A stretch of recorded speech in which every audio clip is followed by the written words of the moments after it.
Au moment où le monde entier célèbre ce 9 décembre la journée internationale de lutte contre la corruption, le Burundi ne cesse d'être épinglé par les classements internationaux comme l'un des pays les plus corrompus de la planète. D'aucuns se demandent la question de savoir pourquoi cette morosité dans la lutte contre la corruption et pourquoi ce manque de résultats malgré les déclarations de bonne intention par les hautes autorités. Au cours d'une conférence de presse qu'il a animée ce mardi matin, Faustin Ndikumana, directeur exécutif de Parsem, a donné quelques-unes des réponses à ces questions.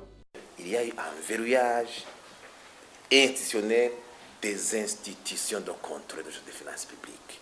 Les rapports de l'inspection générale d'État ne sont pas suivis des faits, ils sont mis dans les tiroirs. La Cour des comptes, actuellement, pas de moyens suffisants. Sa mission juridictionnelle a été abolie. Maintenant, les comptables publics ne peuvent pas. Il n'y a pas d'institution qui donne quitus aux comptables publics. Ça veut dire que le pillage sans vergogne est visible au niveau des deniers publics. Aussi, on a entretenu le fait de ne pas punir l'enrichissement illicite. Jusqu'à maintenant, l'enrichissement illicite n'est pas puni. Aucun dossier n'a jamais été traité par les instances juridictionnelles compétentes. Plutôt, il faut continuer à blanchir l'argent sale, en achetant la conscience des gens, trafic d'influence, se disant que les détournés sont en train de contribuer dans les grands travaux communautaires, dans les initiatives de développement communautaire, l'achat des capitaux, dans certaines initiatives de privatisation qui sont opérées. Vous savez comment ça s'est fait avec le port de Bujumbura. Maintenant, il y a 34% des capitaux qui sont réservés à l'actionnariat privé dans la nouvelle entreprise qui va exploiter les mines de Musongati. Le processus de privatisation des autres entreprises publiques maintenant est en panne.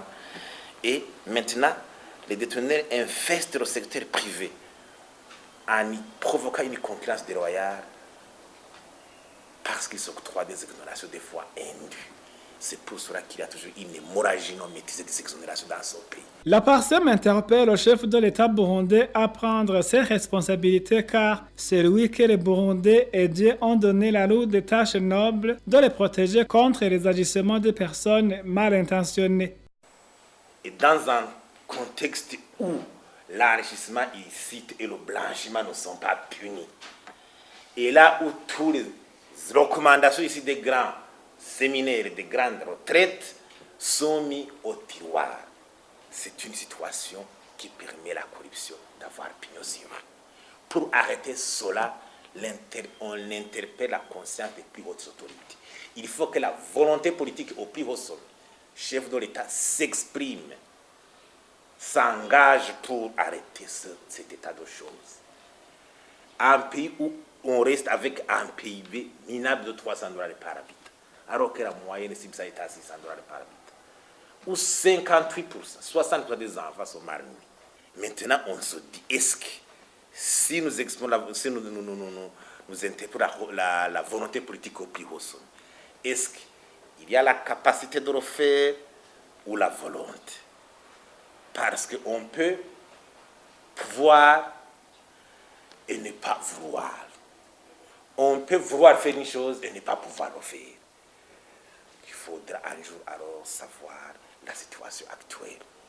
Faustin Ndikumana a bien précisé que la mauvaise cotation du Burundi par la Banque mondiale suite au phénomène de la corruption limite le pays à accéder au financement consistant pour permettre au pays de s'engager à la lutte contre la pauvreté.